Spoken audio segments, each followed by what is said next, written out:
warahmatullahi wabarakatuh. Alhamdulillahirabbil alamin wa bihi nasta'in wa ala umuri dunya waddin. Wassalatu wassalamu ala asyrofil anbiya'i wal mursalin wa ala alihi wa sahbihi ajma'in amma ba'du. Puji syukur kita ucapkan kehadiran Allah Subhanahu wa taala atas berkat rahmat dan karunia-Nya. Kita semua masih diberikan kenikmatan berupa kesehatan, kesenggangan waktu sehingga kita dapat berkumpul bersama-sama di acara ini. Tak lupa juga sholawat serta salam kita haturkan kepada junjungan kita Nabi Muhammad SAW serta kepada keluarga dan sahabatnya yang mulia. Yang kami hormati Ibu Hajah Wirid Nadia selaku tuan rumah,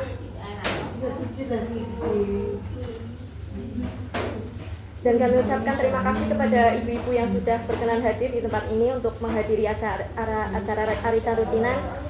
Sebelum kita mulai acara ini, marilah kita bersama-sama mengucapkan bismillah agar senantiasa segala urusan kita dipermudahkan. Amin. Bismillahirrahmanirrahim. Baik, sebelum acara dimulai, kami memperkenalkan diri. Ibu-ibu sudah pada tahu belum kami itu siapa, dari mana, tujuannya apa? Baik, perkenalkan, nama saya Dwi Anjar Suliasi selaku pembawa acara, dan ini rekan saya. Kenalan. Saya Ibu Rahmawati sebagai pemateri ketiga. Saya Putri sebagai pemateri 2. Saya Kedasari Desviani sebagai nama aja. Lanjut. Saya Dian Sangati sebagai pemateri 1. Saya Nurul Juliana sebagai siswa. Dan kami adalah mahasiswa Universitas Islam Negeri Kiai Haji Abdul Rahman Wahid Pekalongan, atau biasa kita sebut sebagai UIN Gusdur. Dan kami dari program studi Tadris Bahasa Indonesia. Dan tujuan kami bergabung di acara pada hari ini selain untuk menjalin silaturahmi dengan para ibu-ibu di sini, kami juga bertujuan untuk memberikan sedikit informasi mengenai materi tentang membangun komunikasi efektif dalam keluarga.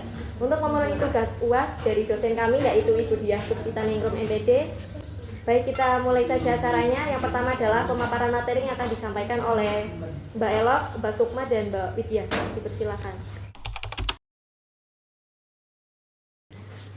Jadi yang pertama, mungkin kita sering merasa tidak paham atau ada konflik di dalam keluarga, terutama khususnya komunikasi ya Ibu-Ibu. Nah, pada hari ini kita akan sharing-sharing bagaimana cara berkomunikasi yang lebih baik agar kita semakin harmonis, baik itu dengan anak maupun dengan orang tua. Penjelasan pertama mengenai komunikasi efektif. Nah, komunikasi efektif itu sendiri adalah proses bertukar informasi, perasaan, dan pikiran secara jelas dan terbuka, serta penuh dengan empati, Ibu-Ibu. Komunikasi efektif itu seperti jembatan, Bu. Dengan komunikasi yang baik, kita bisa saling mengerti dan saling mendukung. Kalau jembatan itu rapuh, hubungan menjadi renggang. Tetapi kalau komunikasi itu baik, maka akan menjadi kuat. Komunikasi efektif itu berarti mendengar dan dengan sungguh-sungguh dan berbicara dengan penuh empati. Contohnya seperti misal anak kita baru pulang sekolah nih, Ibu. Lalu kita langsung tanya, namun nanyanya itu kayak ngegas gitu, kayak kamu pulang sekolah malas-malesan gitu. Daripada langsung bertanya seperti itu, kenapa kamu malas belajar?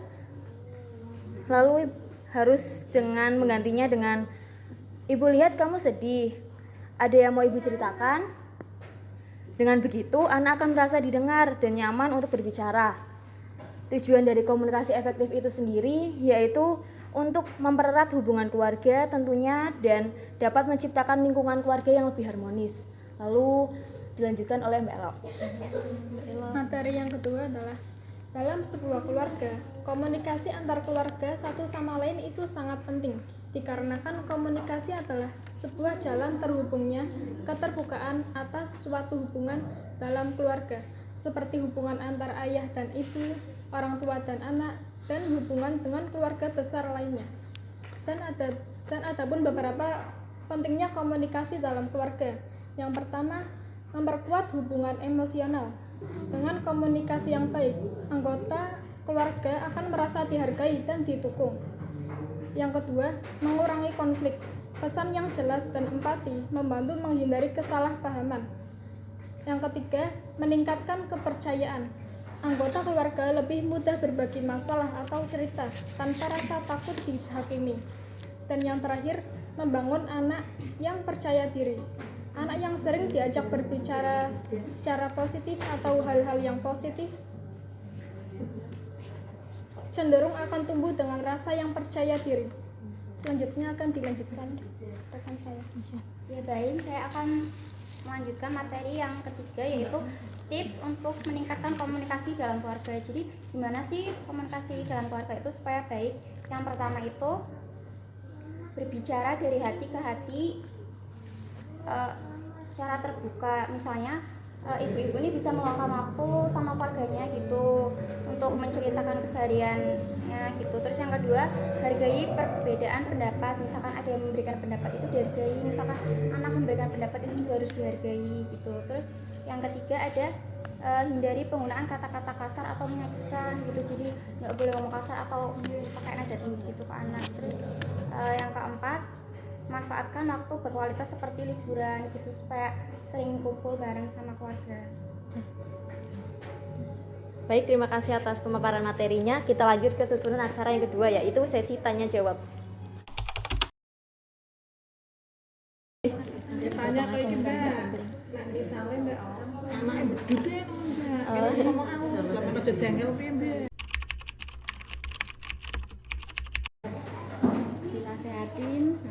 Dinasehatin secara pelan-pelan, menggunakan bahasa yang tidak kasar seperti nak, kamu udah ayo belum, kalau belum sholat, terus ayo mandi sekarang gitu. Kan atau Larang iso niku, iso negar lagi mau netin terus ra iso. Iya, benar. Ngomong aku. Ya, lu sih tetap nggak mempan. Gosek. Oke.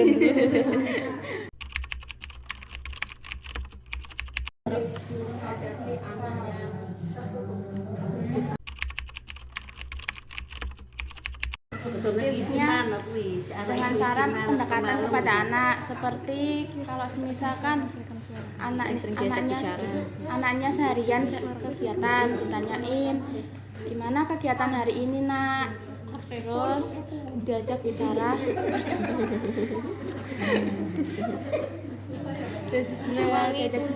Terus luangkan waktu untuk berbicara. Kayak intinya tuh kayak membuat anak itu merasa nyaman gitu loh Bu. Anak itu introvert itu mungkin karena kurang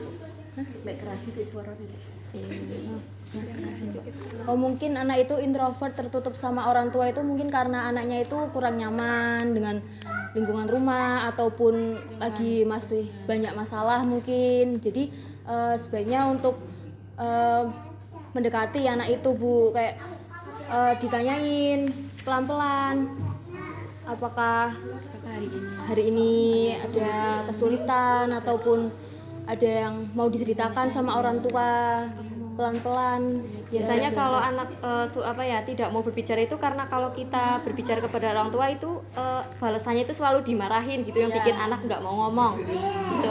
Iya.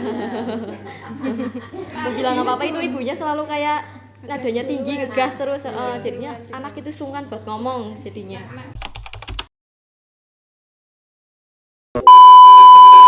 Pesannya gimana waktu melaksanakan acara tadi? Senang. Manfaat untuk adik-adik ya. Semoga dapat bekal ilmu dari kampus ya. Praktekkan di lingkungan masyarakat. Bisa jadi kalian jadi wanita hebat deh. Amin. Selesai sudah UAS kita guys. Alhamdulillah. Ikan paus orca. Cakep. Sudah.